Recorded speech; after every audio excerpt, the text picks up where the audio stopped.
See if anyone gets on. If not, you guys can watch it later. Not a big deal. Um, this is a video that I think can be very helpful in making stuff a little bit simpler, but at the same time, you know, you can watch it later. So we'll just wait a minute and then I'll just get started. I'll just jump in whether anyone's watching or not. I realize it's kind of in the middle of the afternoon for a lot of people, so it's not so easy to make, but this is the easiest time for me to do it, so we'll wait one more minute and then I'll just jump in.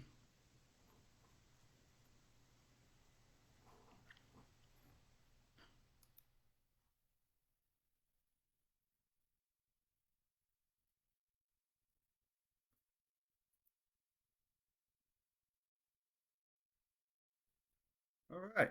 Well, I think this is about where I'm going to be at. I'm just going to jump in. This video is about this section right here with all these statuses that are available. Um, some of these are ones that you guys that do not get started with. You'll be used to some of them and won't be for others. So I'll just walk you through what I have set up so far, and then I'll kind of go through what settings I use for them. This first one is for lost ones. This is like any event that did not go to confirmed ever, and the event date passed. It goes to a lost status. That way, I can track how many I lost a little bit easier. I think in one status versus having something in every one of these. Cancel or anyone that got canceled. I don't really use these two as much anymore. I still use this one, but this one I don't use as much anymore because I don't. I just give people refunds and let them book again. I don't want to have to keep track of everything, and someone goes in to book again, I don't have to go check and make sure what they have. Anyway, that's for me. If you guys want, this one is a good one to add in. That way, if someone cancels and they have a deposit, you can put it in rain check and they're easier to find. You can filter it and everything a lot better. Partial is what IO uses as a um,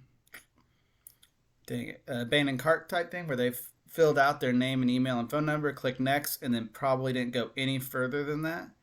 Then yeah, this one here is mine. I built my own little chat widget deal, but Event Hawk is probably a lot better. This one's probably not one anyone's going to use. I use this myself. This is the one that you will probably want to use for that, or will use. And this, so Event Hawk is one that they all set up, and everything comes into Event Hawk that is an Event Hawk form, and they go to that immediately. Now I set up a filter so that as soon as someone comes in through Event Hawk, it tags the customer as Event Hawk down here.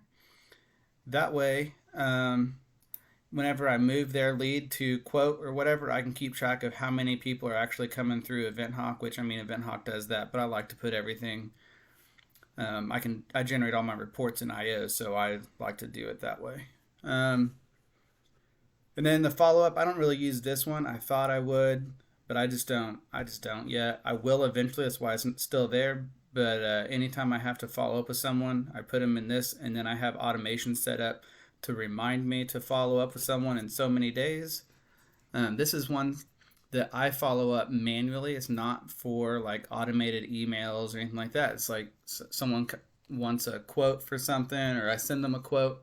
I want to follow up with them with a call or a text or something where I'm aware that I have to follow up. Hold is one where anything that is in contract or confirmed, you make a copy of it or anything like that. It holds the items.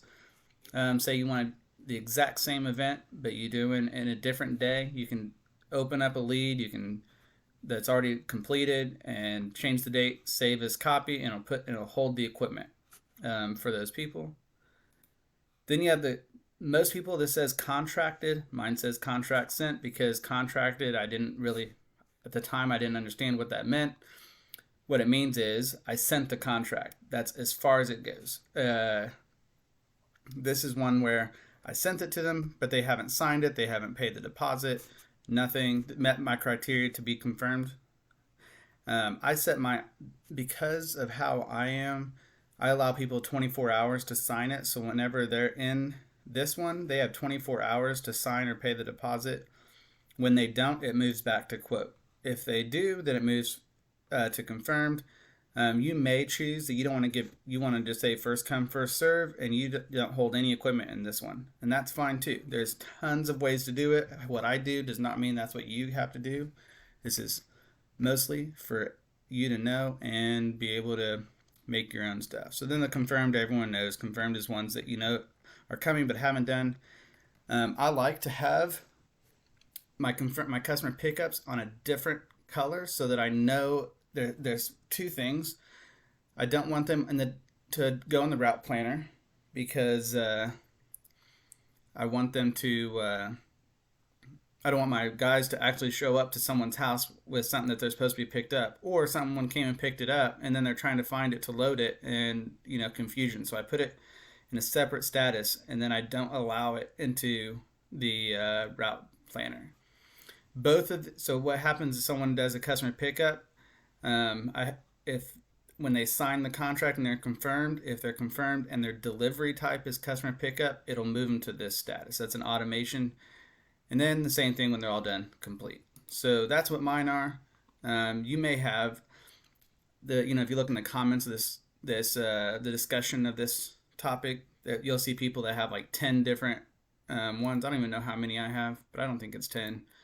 But you may have some, if you have like long-term rentals and you don't want to keep them separate, you may want to put them in a different one for like a long-term rental for the tent guys, or however you want to do that. So, but anyway, let's dive in. Let's see what we can do with each of these. I would encourage you to come up with different areas. Like, this is like a pipeline. If you're used to EventHawk, this is like a pipeline. So you're going to quote, you go to contract sent, confirmed. You want them to keep moving forward and never backwards. So that's kind of how I have it set up.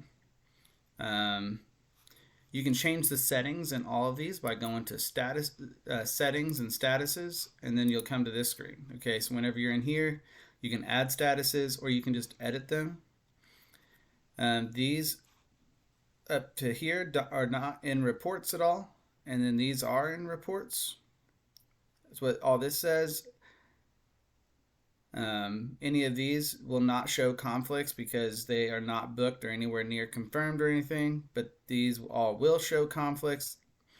And then you can rearrange the order using those. And then you can choose the color. So, and preventing email. So let's go into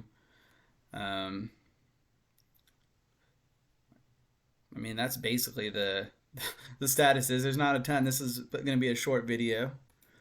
So we'll go into, I just picked my confirmed. So you have the new customer generated. I don't change this one. This one I always just leave as for the quote because I can't imagine another reason I'd want these to go into a different status than quote, or even the partially abandoned cart one. But if you hover over, it'll go over what these different settings are for. So like this one, this is what is in the contracted status. We'll have that checked. This is the rain check status. Confirmed events, canceled events, completed events. They make it really easy to understand what's going on with your settings.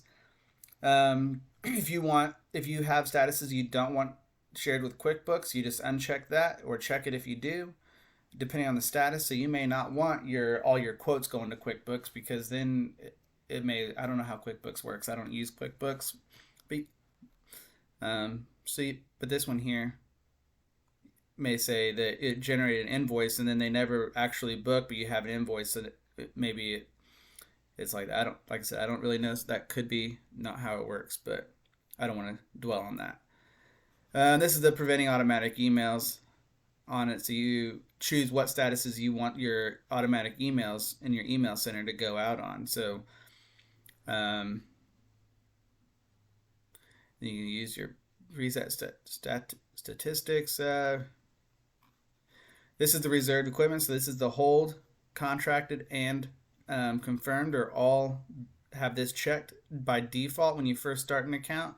You, like I said, if you want if you want first come first serve, you're going to want to uncheck the reserved equipment for leads in this status, because you send it out, they may take 48 hours, but if they don't sign or do the deposit before someone else does, you know, if you do that, I would strongly recommend you word it and make it plain in the email, because you don't want someone waiting and then trying to and then contacting. I think that's kind of poor customer service to not let people know that that's the deal you're working at. I make sure everyone knows they have 24 hours. And then when mine changes back to quote, I have another email that says, hey, your hold is over. We did not receive a signature on your rental, so we removed it back to quote status. If you still want to book it, use this link and click book now, and you have as long as you want to do that. So, I try to be very, very detailed in how I word that to keep from confusion. This is the one, workers' calendars. If you don't want something to go to a shift for somebody, then you would put that in there. Or uncheck that if you have the workers module. If you don't, then this one won't make any difference whatsoever that I'm aware of. Payroll summaries and leads with statuses to be routed. This is the one I uncheck for my customer pickups, because I do not want my route guys to think that, I had a big problem in the beginning with them going. I'm like, why in the world this is this is customer pickup. Oh, this is customer pickup. And I had to constantly correct my warehouse guy because he had problems. So I unchecked that. We never had that problem. And then we have that. Then the rest of this is a little bit more complicated. This is where you're going to start choosing like what you want to count as a booking, what you don't want to be as a booking, what counts as completed and what doesn't. Like my completed status has to be both paid and signed for it to be completed. If it's not in that meet those two criteria, then it's not completed and always be confirmed after the event.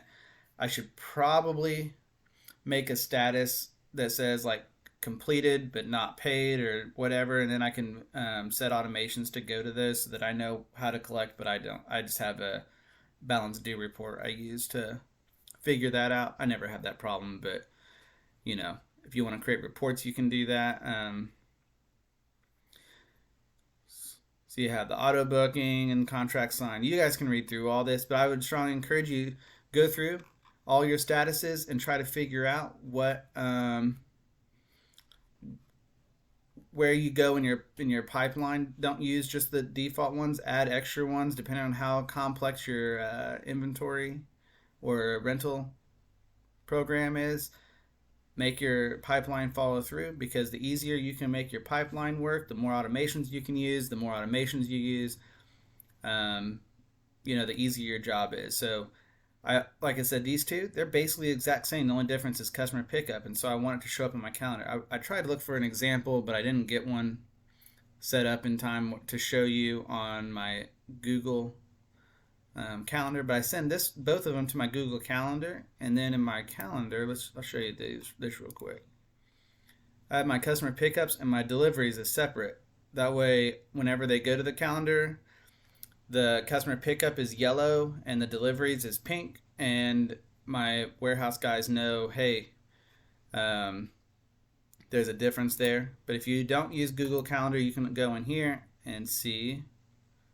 It's like, so here, all my green ones, because my statuses, let's go back. My status color is green for confirmed. So these are all deliveries because they're confirmed. And then this one's kind of pinkish. It matches my status. So if you want to separate things out so you can quickly see, hey, this is a customer pickup. I know I need to be there. These are deliveries. I know I need to be there. It makes it a lot easier to separate everything out than trying to open up and see what's what. The colored thing is a huge deal.